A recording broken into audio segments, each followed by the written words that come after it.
effects of climate change. That look, Africa should prepare itself in terms of funding, in terms of knowledge about climate effects on smallholder farmers because it's Okay. real. It's very real. There's no way we can do away with it. Every year, you're always hearing stories of excessive flood. It could be any kind of climate effect. It doesn't have to be rain. It could be anything. It could be earthquake. It could be anything. How do we prepare our smallholder farmers when this happens? So what do we need to do? The important thing that we need to do is to constantly educate smallholder farmers or farmers on the effects of climate change.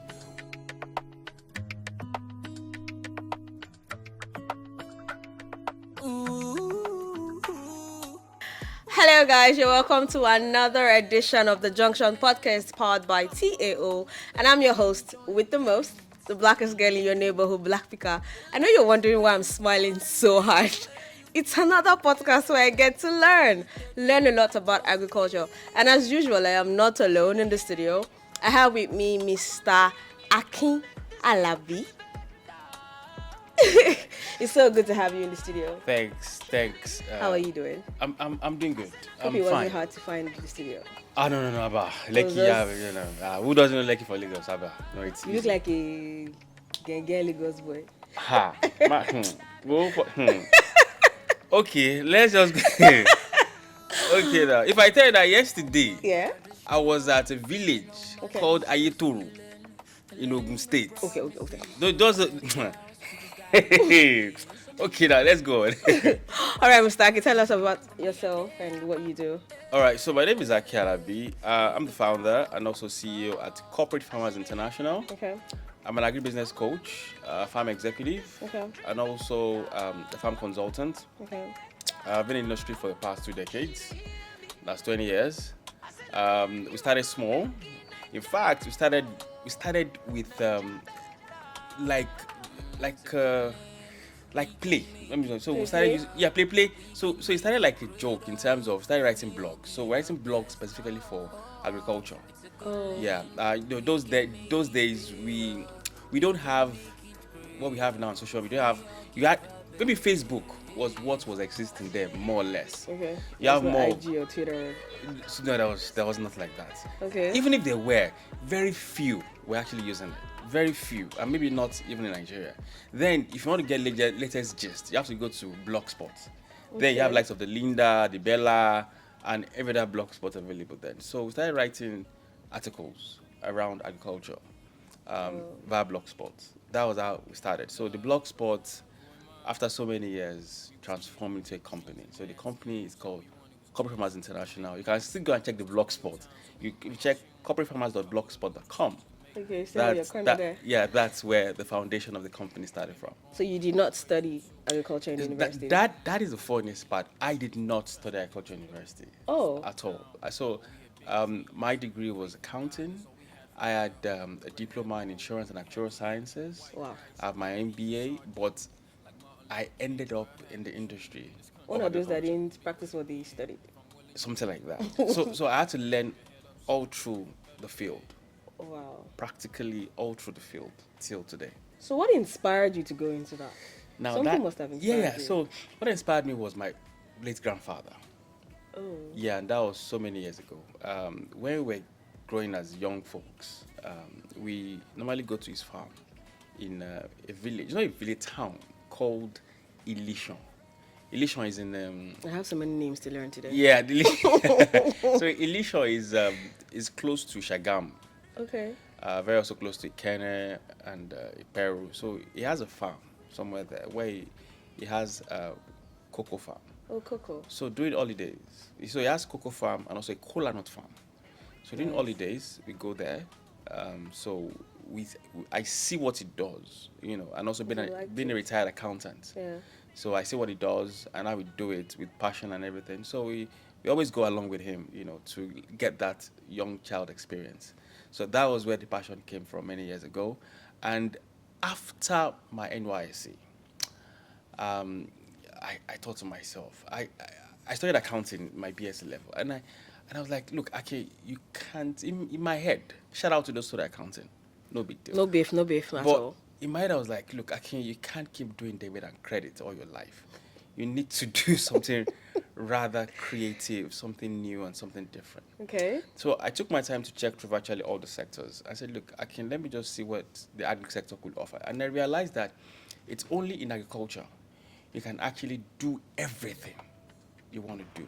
Only in so all other sectors Yeah. has a bit of it in agriculture or in agribusiness. Every other sector has an element in agribusiness, and it's the only sector that can actually provide billions of jobs for lots of youth out there. That is my belief, and today, yeah, we're making it happen. We're here. We're still strong. In fact, we've been able to mentor well over thousands of young entrepreneurs across the country. Oh, nice. As of yesterday, I was with a couple of students at OOU in Ayatoro, mentoring them on how to get value for agriculture, how to see agriculture beyond farming, not just tilling the ground, but other value chain they could actually get in the ecosystem. So, what are some challenges agriculture is facing in Nigeria right now? Now, as a country, so it's a whole lot of challenges. Yeah, from insecurity to funding to land. It's a whole lot. So, if I can pick them in snippets, so you understand where we're going to. So, Nigeria with a population of about 200 million, okay, and everybody has to feed Oh, yeah. every Exactly. day, whatever it is, but definitely everybody has to eat something. And whatever we consume is produced by an average smallholder farmer who is somewhere in a particular state, in a particular local government, in a particular community. And that community might not have water, might not have lights, might not have internet that we have here today, but they still have to produce the food that we would consume. You get? So if you now tailor it down and begin to ask ourselves, what are the issues facing agriculture? So it's a whole lot, but I'll start from the angle of number one, security issue. So today we have lots of security issue around the ecosystem, but we believe and I hope that with the federal government, issues around security begin to properly tackle and working with security agencies. Then two, we have issues around increase in price of farm inputs, and that also is a major one because when inputs is so high, it's difficult for farmers to buy and begin to have shut down of farm operations, and farmers can't even produce anymore because the cost of farm inputs have tripled, and also government needs to subsidize all these elements very very quickly. Then another element that we need to look at again is we need to begin to educate our farmers. So most of farmers Yeah. do not have proper 21st century agricultural knowledge. Yeah. So if you compare a farmer in Canada or in the US and a farmer probably in Nigeria or Africa, there's a whole lot of knowledge gap that needs to be filled up. For example, today we're talking about AI, technology-driven solutions. So how can our farmers here in Nigeria see the relevance of how they need to adopt AI technology into their farm operations? So those are gaps. Yeah, there are micro technology, there are micro technologies that can still be used, but again, farmers need to understand that technology is an enabler to your work on the farm. But not every farmer understands that. And that's why today we still have nomadic farmers who still believe in their hoes and their cutlass. Okay. Not that it's bad, but again, we need to Go beyond advance and go beyond that and see how technology play a huge role in farm operations today. So these are basically the challenges we're facing in the sector, and funding. Hello, that's a big one. So funding is a big challenge that we need to also begin to tackle from governments, from private sector, support and all that. So these are quite challenges that are facing the sector that we need to really look into. Okay, so you just spoke about formal education. Yeah. So I had two guests. One guest said formal education is not needed. The other guest said formal education is needed. So you're saying formal education is needed. Okay, so when I say education, so let's split it. Okay, Now, dissect. let's dissect it. Okay. So every farmer today understand that I'll put my seed on the ground. Okay. I know the time, It's gonna germinate. not let's go into that. I know the Okay. time I need to put the seed into ground, time to water it, time to add input fertilizer, time to add my chemicals, and time to harvest. Okay. That's a knowledge.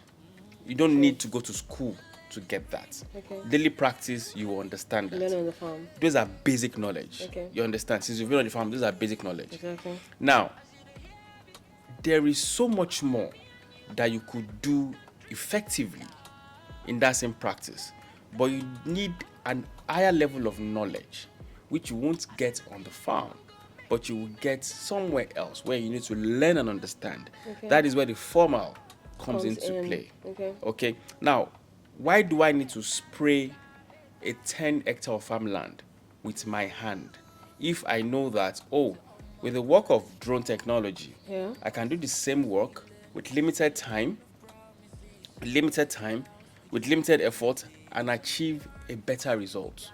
Why do I have to ridge with my hands if I can barely use a tractor to help me ridge my farm and make it faster and efficient for me? Why do I have to use my hand to water the farm while I can get an automated irrigation system that will do all those things for me? So that is where the knowledge is based on. Some believe that yes, their nomadic lifestyle and practice of farming is okay for them. So you understand, no problem. But some will say, look, you need to get some level of advanced education, which you can call formal, to now look at how those works or what you're doing will be more efficient and effective. But in sincerity, you don't need to have extra knowledge to become a farmer, but you need the basic knowledge to read, write, communicate to become a farmer, especially at this age.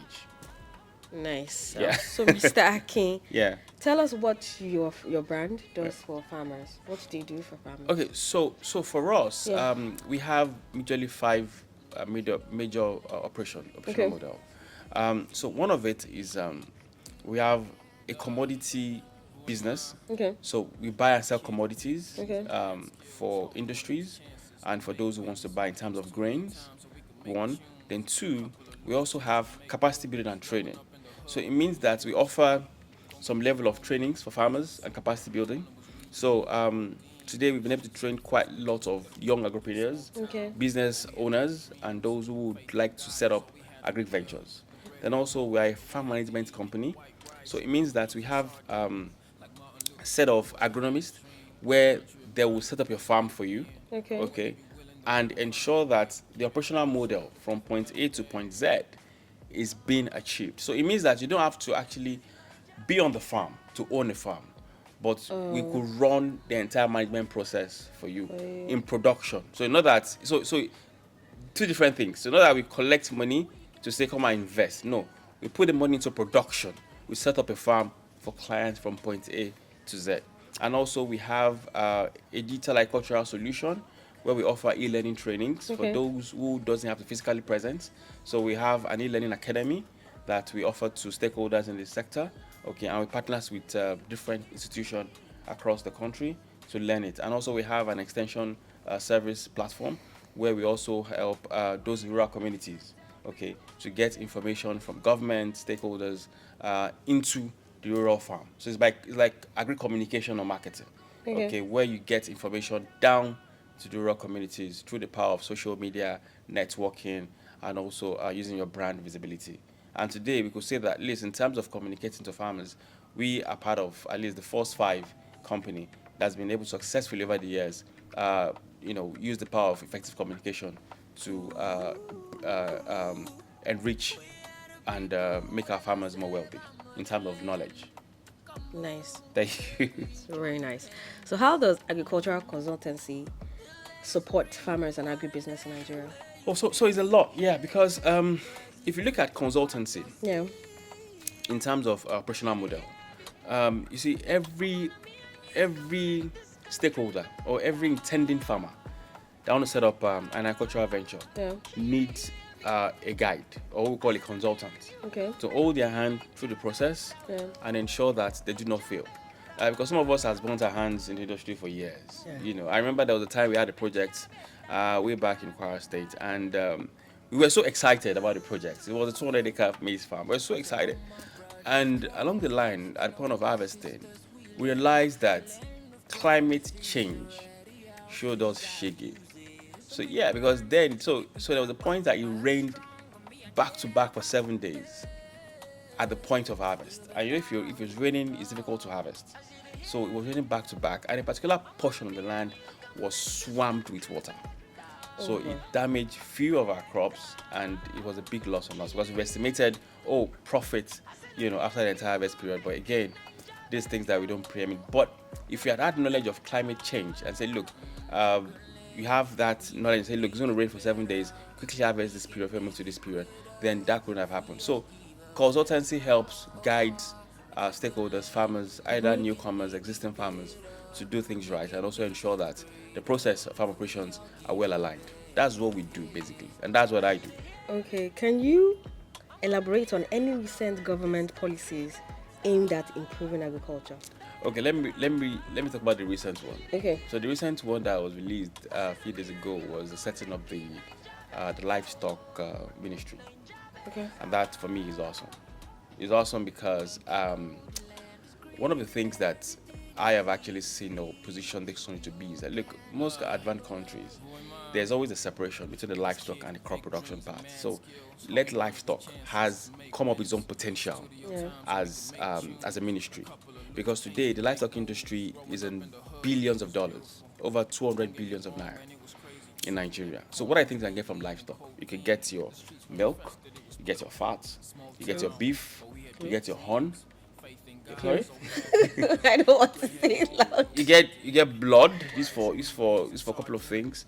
Blood? Yes. So the blood from cow is also used as a potential sort of protein.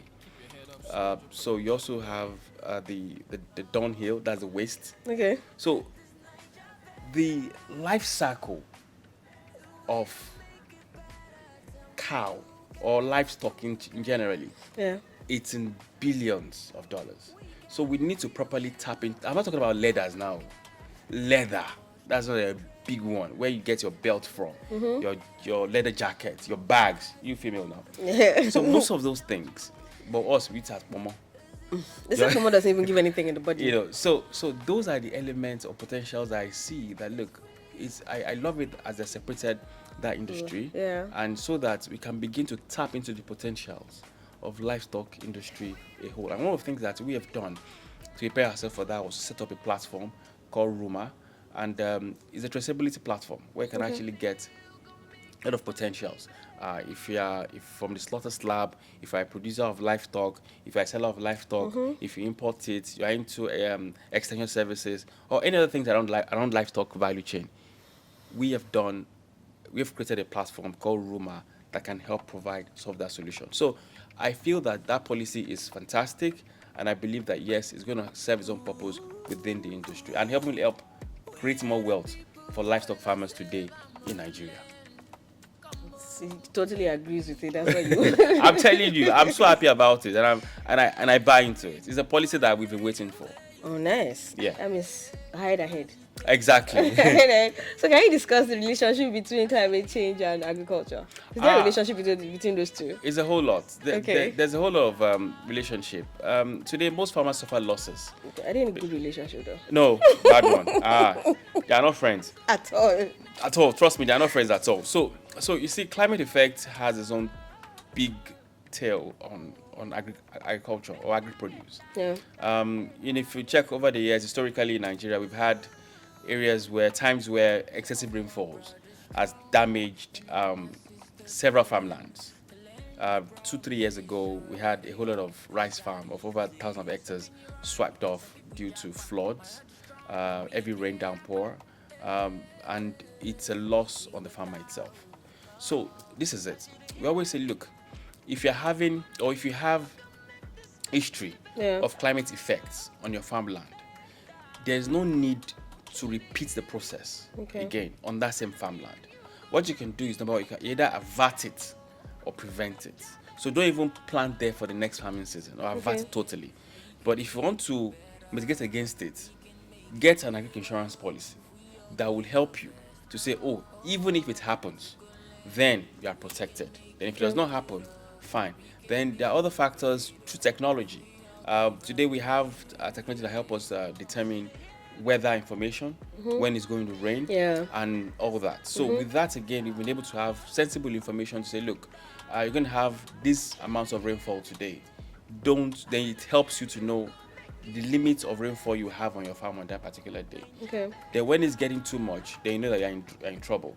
So information preempts us to understand how climate works. But again, climate effects, I call it act of God. You can't prevent it. It happens. Yeah. When it happens, you just have to prepare yourself before it or face the effects after it. So we always advise our farmers, understand the climate factor around your farm. Is it going to be raining heavily that's going to damage your crops? Has it happened there historically 1-2 years ago? If it's happening, please don't repeat process again in the next farming season. Okay. Find another location where you can farm Yeah.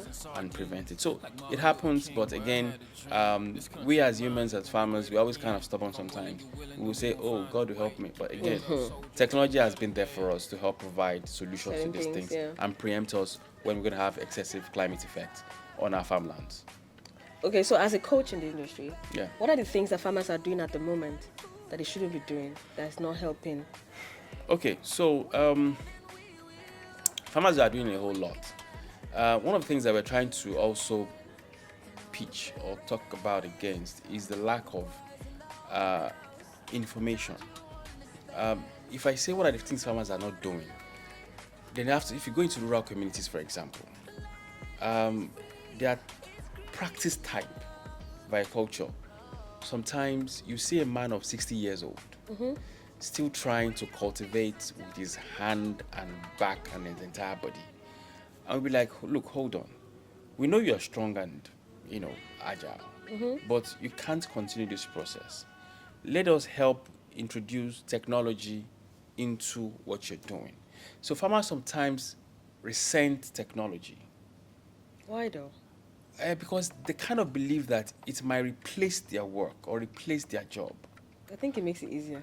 That is the work. That exactly is the problem. So it's supposed to come as an enabler for you. Yeah. Because if you go to Europe, UK, Canada, and the likes, most of the things you use with your hand as smallholder farmers, nomadics, is being done with simple technology tools or solutions, and you achieve an effective end result.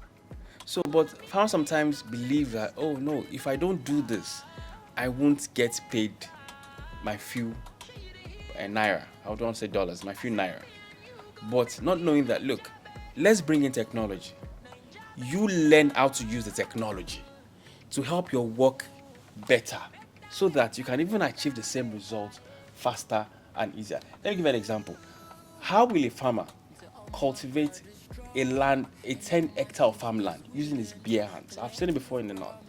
But if you use technology like automated tractor or mechanization, you will achieve this same work in few hours than spending almost 15 days to cultivate the same land. So as a coach, what are the most common issues that farmers come to you for? There's something they always come for help. Yeah, so for me, and because of the kind of class of farmers I deal with, Okay. more of the young entrepreneurs. So two Like questions. yourself. Like my you see, for me, and let me make clear. You see, what I try to do mostly is that I try to work on the perception Okay. of young farmers, young entrepreneurs about agriculture. I let them see a new style Okay. of it. If you go to the USA today, you have cowboys, who are basically lives of farmers we have here in Nigeria. We are basically the headers Yeah. we have in Nigeria. But they're called cowboys. And when you say cowboy, you will trip. And they're basically the richest folks in the USA today. Wow. If it isn't a cowboy has ranch, has horses, has cars. The dream. They're always very rich. It's the same way we need to start seeing our farmers. You mustn't look tattered, you mustn't look dirty, all because you are called a farmer. You must have a perception and say, look, you are working on a career, you're in a career that has growth, that has life, and that can actually make you prosperous. Now it depends on the perception. Okay. And that is the perception that given to Africa to make us believe that farmers must look dirty. So you must change that perception. So it's a lot of work that I do in terms of coaching, mentoring, and changing the mindset of young agripreneurs of agriculture. That's one. So another part is the aspect of funding. Okay. Yeah, because a lot they come to me and say, "Oh, why can't I be? We need fund in our farms. We need how to access fund." I always say, "Look, funding for agri enterprise comes in variations, either as a starter or as an existing farmer. Now, for a starter, I don't want to go into the business or agribusiness. Don't start an agribusiness. Now, you need to understand certain things. Number one, I would say, look, get your farm registered under CAC Okay. so that if opportunity comes, it's easier for you to have access to opportunity that comes, either in terms of grants, loans, or whatever funding it is. Okay. You can have access to it. Then two, ensure that you keep proper records of your farm. It could be ag enterprise. It doesn't have to be a physical farm. Even if you are doing extension service, even if you're offering a service, ensure you have track record of what you've been doing. Even if it's processing, have track record, proper documentation, so that even if investors are checking through, Yeah. they can see how you've been doing over the years. Yeah. Now, there are lots of financial institutions out there that can actually reach out to and say, look, this is what you need. But again, you have to be very sure on what you're doing Exactly. before you can actually access those loans. For example, for me now, I have a partner institution called Trust Bank, and they've been very helpful, in supporting entrepreneurs and in giving access to what they do, and there are young entrepreneurs actually, where they can actually give them soft loans and all that. So these are the things I encourage entrepreneurs to do. seek and to do. Yeah, so those two things are major areas that they reach out for me to mentor them, and also areas they can actually get funding for their enterprise. Okay, so how do you think that the government can sustain agriculture? Government. So government is a big body. Yeah. So I might have to distill it down a little bit in just You have time. okay. So federal government, Yeah. state governments, and local governments. Okay. So federal government is a big brother. Now federal government needs to create policies that will help support smallholder farmers. Okay. Important policies that will drive any investment into the sector. Okay. Policies that will encourage young agripreneurs to see agriculture as a viable career. Policies that will help develop technology in the sector. Policy that will say, oh, I wake up tomorrow and say, I think I want to invest money in agriculture. When those policies are in place by federal government, it is easier for anyone to jump into the sector and make money. But when you create policy today, another government comes in tomorrow, the same policy dies. Then we have policy somersault. That discourages investors, stakeholders to come into the business. Then two, state government. State government must also encourage farmers in their state to pick up and also support them in their farm operations. I always say, look, any farmer today in operational business, or any farm operation today, or any farm today in Nigeria is actually in a state, in a particular local government, in a particular community, a particular village. You understand? And the state is the owner of the land. And I believe that a state can help drive more investments into what the farmers produce in their state. I used to serve many years ago in Kebbi State, many years ago. And I remember vividly then, the governor is always supporting their farmers directly in their farm operations, right in their community. He will walk. He doesn't mind. He will walk into the farm, meet with them, dine with them, and also encourages them. That was years back when I was serving in Kebbi State. Okay, so we need to also understand that, look, the government should be more closer to the rural community or rural farmers, so that they be encouraged and even want to do more and even support their farm operations. With that, we should have food security. But again, today, everybody wants to be inside their Prado Jeep and everything. You understand? Even government officials again want to drive Prado Jeep into the farm. But God help us. God help us. Exactly. God help us. So back to climate change. Most farmers don't still believe in this climate change thing. They think it's some spiritual problem disturbing them. How do we make them understand that there's actually something called climate change? All right, so let me give a big shout out to Dr. Akim Ali of AFDB. Okay. He has always been clamoring for effects of climate change. That, look, Africa should prepare itself in terms of funding, in terms of knowledge about climate effects on smallholder farmers, because it's real. It's very real. There's no way we can do away with it.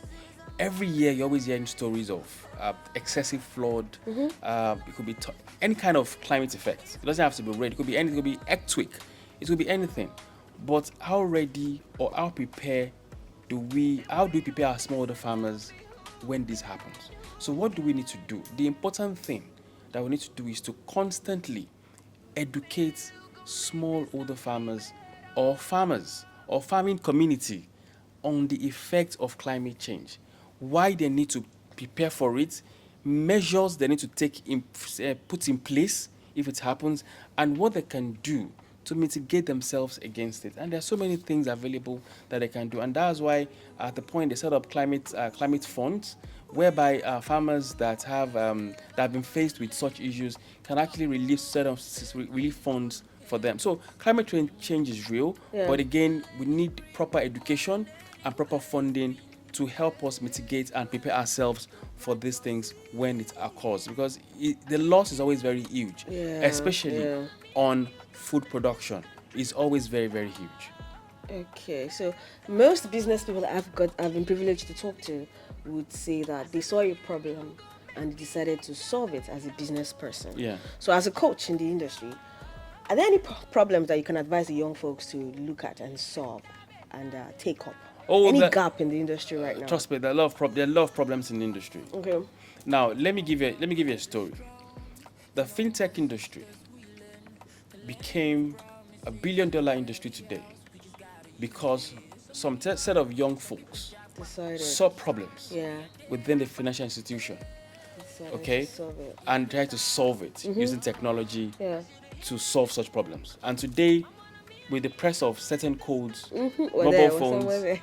you can send money anywhere in the world. Get money, send money. But before then, you have to queue in the bank, for hours before you could even withdraw your fund or transfer your My fund. own money. Oh. Your own money. You understand? But today, at the comfort of your home, You can do whatever. the money's gone.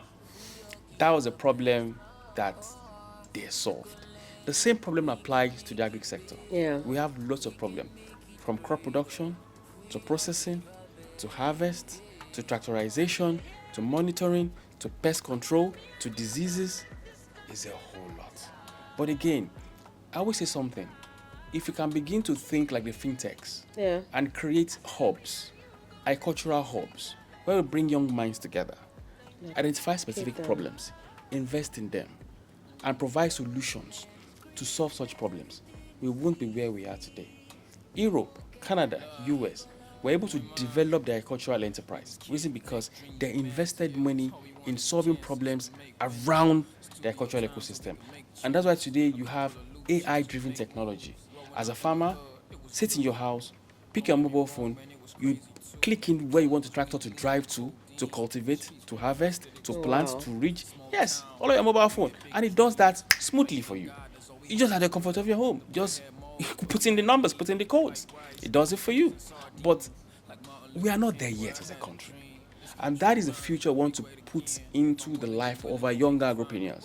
You say, look, we need to start thinking differently. Yeah. But they can't do that on their own. We need investors that will set up agricultural hubs, identify problems within the ecosystem. It could be around pests. A few months ago, we had pests around tomatoes called Ebola. Okay, Yeah, I heard. Ebola it comes in yearly, and today we don't even have measures to control it. Making us use watermelon to cook stew and cucumber. You can imagine. so a lot of challenges like that around the ecosystem, tractorization, monitoring, evaluation, that we can champion via young agripreneurs. It could be extension services, and they will provide suitable and beautiful solutions, and we would revolutionize the agri sector. But if we don't get to that level, we'll still be recycling the same old process, same old method, and we won't Same old. anywhere. That is just where I see it. But let's start doing things differently to encourage younger agripreneurs to come into the sector. Okay. As a coach, advise me. I want to go into the business. What do I need to know? First two things I need to know. Have knowledge Okay. and start small. So when Just I say start. so when I say have knowledge, so you first of all identify the enterprise you want to go into. Okay. So I always encourage start with short-term products or short-term enterprise. Yeah. So short-term means a 1 to 3 months produce, like your tomatoes, Yeah. habanero pepper, your cucumber, all those 3 months lettuce, Okay. 3 months produce. Start with that to understand what you want to do first. Now, once you start that, you gain some level of knowledge, okay? But again, you must understand it in terms of, if you can go to classes, watch YouTube.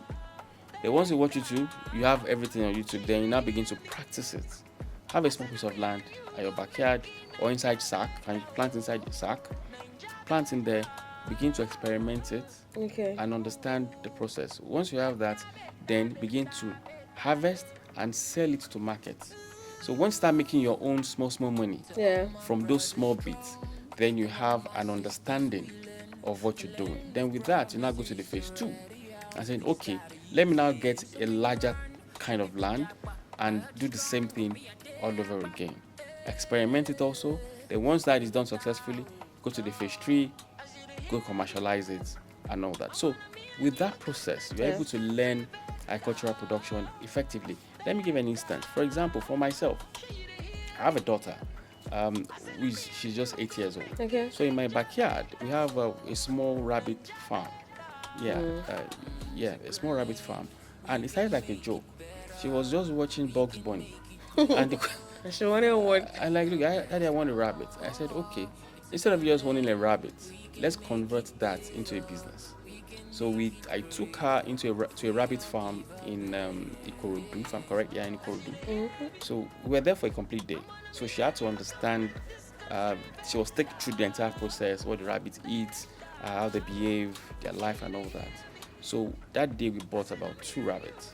Good for her. She has And we bought it all. an agri person for her dad. Exactly. so she started getting more interest. Okay. So after a few months, they started giving birth, and and it was, so we had about, in a couple of months, she had about 12 rabbits, and we sold some.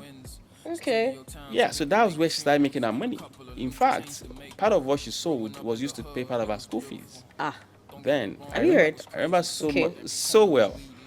So you could begin to start small, even in your house, and with that, even your children will begin to have an understanding of how the enterprise works. Yeah. And with that, they begin to have knowledge on how they can also adding value into the value chain. We need to begin to build whom I called the new agricultural talent, just like in music. You have the newbies or the new artists. There are certain days we have likes of the Two-Face, Blackface, and the likes. But today you have likes of the Rema, Ruga, and the newbies. The same thing goes for agriculture. We have younger folks that we need to begin to put into the sector that would help transform the sector. But you must start now. Word. Word. That's deep though. Yeah, thanks. So, if you were not into agriculture, what other career path would you have gone into? If I wasn't Into agriculture, yeah. what would you be doing instead? So if I want, probably I'll be music. Yeah, or probably I will have become an international model. Okay. Yeah. All Yeah, right. because I had opportunities way back while I was in school to become an international model, but my mom doesn't want it. Okay, mothers though. And why? She just doesn't. There was one time I wanted to be an air hostess. Oh, my mother said the plane will crash. She So she doesn't just want killed it. the dream, I'm stabbed telling it, you. and that was it. No, I had good auditions. I have a portfolio as a model. Yeah, I had portfolios for more. Even till now, people still say, "I'm a model." I say, "I wish you know." Way back, I was a model in school. I used that to survive. While in Right. school then. Yeah, I did a couple of ads way back in school. Okay. But again, I'm happy I'm in agri sector. We've been able to influence lots of youth. We are happy that you're there. Yeah. We're happy. And I'm happy also. Okay, in 3 words, describe yourself. Describe Mr. Akim in 3 words. So Akim Ali is a gentle guy, smart, Okay. and a go-getter. I don't give up easily. You look like one. They know me for that. I don't give up. I don't give up. All right. Before we let you go, so what's your take on GMO? So GMO has been a conversation that's been there for many years. And the funniest part is this. GMO has been existing before the noise. And people don't realize it. You see, most of the food we consume today, majorly maybe food we import, Yeah. the seed that used to produce it are genetically modified. But because it's not written at the back of those packs, you won't know. So people see GMO as something that is coming to cause disaster. But I don't see it that way. Okay. Look, population is increasing, and there's need for science to take its course. And it's simple because, for example, what you could have planted for, say, 6 months, with GMO modified seeds, you can plant the same thing for just 1 month, so that you can harvest and turn over on time. It's just bringing genes from this to produce food. So the nature in terms of to me, I see more of it as propaganda. Maybe might not buy into what I say, because there are a lot of school of thought out there. But from me, there are lots of school of thought, and a lot of videos out there trying to confuse people about it. But the way I say it scientifically is to help reduce or add value to seed production and make food available on time. And farmers can turn over seeds and can turn over production in multiple times. So you don't have to wait for so long before you get your food produced. With short time, you produce, recycle again, you produce, recycle again, you produce. And that's what I see about GMO. I don't see anything harmful or quite dangerous about it, because in fact, we've been consuming GMO way before now. It's just that most times people don't have that clarity and understanding of what really GMO is meant to solve. It's just bringing a particular genetics from a particular plant to a particular plant, so that it makes, so for example, we're talking about climate crisis. So if you have drought, for example, there's no rainfall, GMO seeds, either without rain or less rain, will still grow effectively. But people tend to, it's a whole lot of story, my sister. We don't want to go inside it. Okay. Mr. Ake has opened my eye to a lot of things that I didn't know about. Thank you so much. It's my pleasure. Here. Yeah, it's my We pleasure. enjoyed it. Yeah. If you were following us on YouTube, you would have, how do I put it now? You'd have seen a lot of videos on how to plant stuff in your backyard. We have lots of videos on our YouTube page. But no, you're not following us. It's a wrap on another beautiful episode of the Junction Podcast. I remain your host, the blackest girl in your neighborhood, Black Picara, and it's time to sign out. But before I do so, are there platforms you can reach you on? All right, so I'm available on all social media platforms. So just type in Akim Ali _CFI. Akim Ali _CFI. On all social media platforms? Yeah, on all. That's me. And don't forget to follow us on all our social media platforms. And please subscribe to our YouTube channel, because you need all these very strong things to move on in the agricultural sector. I'm learning every day. And I'm going to own a farm pretty soon. Until the next time I see you, stay cool. Bye.